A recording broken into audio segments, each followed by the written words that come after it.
না করে আমি কোনোদিন মরবো না। বিষ্ণু ইসলাম আমাদেরকে জানিয়েছেন তোমার জন্য যে রিজিকের বন্দোবস্ত, যেই অ্যালটমেন্ট আছে, সেটা ভোগ না করে, উপভোগ না করে তুমি মরবে না, এবং সেটা আপনি উপভোগ করবেন, আপনার কাছেই আসবে।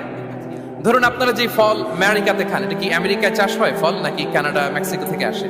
এখানেই হয়, আবার বাইরে থেকেও আসে। লেটস সে আপনি যেই অ্যাপেলটা দিয়ে আজকে ব্রেকফাস্ট করলেন, যে অ্যাপেলটা আপনি খেলেন, এটা মেক্সিকো থেকে এসেছে।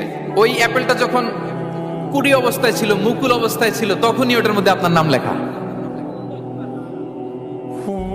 এর মধ্যে কত পাখি এসে ওই গাছে বসেছে, কত মুকুল নষ্ট করেছে, ওইটা নষ্ট করে নাই, কারণ ওইটা আপনি খাবেন। ওইটা পুষ্ট হয়ে সুন্দর একটা ফল হয়ে ইম্পোর্টেড হয়ে এটা আমেরিকাতে আসলো, আমেরিকার বাজারে। অনেক মানুষ ওই ফলটা সুপার মার্কেটে যে ধরে চড়ে নেড়ে আবার রেখে দিয়ে চলে গেছে, নেয় নেই।